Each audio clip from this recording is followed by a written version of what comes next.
प्रसारमाध्यमाच्या प्रतिनिधींना थांबवण्याचा आणि त्यांचं कव्हरेज करण्यासाठी रोखलं।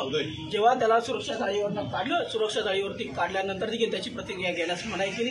त्याला तात्काळ हॉस्पिटलमध्ये नेण्याची गरज होती, मात्र तसं न करता प्रथम त्याला पोलिसांच्या कक्षामध्ये नेलं, त्याला आतमध्ये दमदाटी केली। त्याचं देखील कव्हरेज करण्यापासून पोलिसांनी रोखलेलं आहे। तिथे पोलीस आयुक्त आले, मात्र पोलीस आयुक्तांनी कुठलेही उत्तर दिले नाही। आता इथे आपण पुन्हा इथे डीसीपी आले। डीसीपी साहेब, तुम्ही उत्तर दिले पाहिजे। तुमच्या पोलिसांनी पत्रकारांना मारहाण केलेली आहे, कॅमेराला देखील मारहाण केलेली आहे, त्याचा काही तुम्ही जबाब देणार आहेत की नाही, त्याची काही नोंद तुम्ही घेणार की नाही?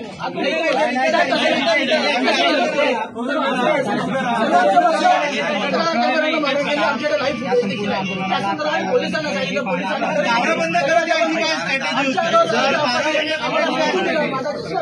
मला तिथे त्याच्या सर्व पुरावे आहेत, व्हिडिओ फुटेज। पोलिसांना अनुशासन शिकवण्याची पुन्हा गरज आहे, पुन्हा त्यांना ट्रेनिंग देण्याची गरज आहे। अशा प्रकारे चालणारा पोलीस त्यांच्यासाठी ती कोणासाठी निवडण्यासाठी येतात।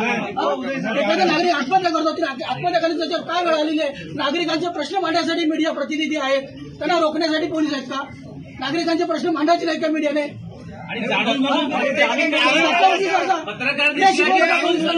पत्रकार दिसले की त्यांना मारतोड करा। आम्ही 10 वेळा सांगितलं असेल, बागुल साहेब काहीतरी अलर्ट आहे, कोणतरी आंदोलन, आम्ही तुम्हाला कोऑपरेट करतो, त्याचं हे फलित आहे का? दारं बंद करत घ्यायची स्ट्रॅटेजी काय आहे? या मंत्रालयामध्ये कोणत्या लोक घुसखोर करतात? मोबाईलचे तर कॅमेरे ऑन आहे ना, कारण काय बाब? धक्काबुक्की का करत आले पोलीस? तुम्ही व्हिडिओ बघा, आम्हाला माहित आहे तुम्ही कारवाई तर करणार नाही, पण तुम्हाला आज काहीतरी निर्णय घ्यावा लागेल सर। आणि आत्ताच नाही, नेहमीच आहे ना। आणि प्रत्येक गेटवर पत्रकारांची जाणून बुजून असं बघितलं जातं। आमच्या सगळ्या पत्रकारांची तक्रार आहे। पत्रकार म्हटलं की त्याचा आयकार 4 वेळा बघणार, त्यांची औषधं म्हणजे पत्रकारांना आतमध्ये भरण्यासाठी सोडून दिलं जातं का? त्यांच्या बीपीच्या आहे, त्यांच्या शुगरच्या गोळ्या चालू आहेत, त्या देखील गोळ्या काढून घेतल्या जातात। आयकार बघायला 2-2, 3-3 मिनिटं लागतात। पोलीस उघडपूर आहे तुमच्याकडे, पोलीसवाले एवढे बदमाशी तिथे करतात की अनेक लोकांना 10-5 रुपये घेऊन गाड्या सोडतात।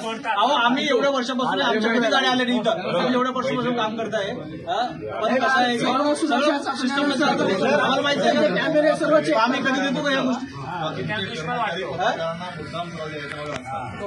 आमचा अनुभव आहे असे आदेश आहेत का कोणाचे? आम्ही कोणाचे कधी मला फोन आला तर तुमची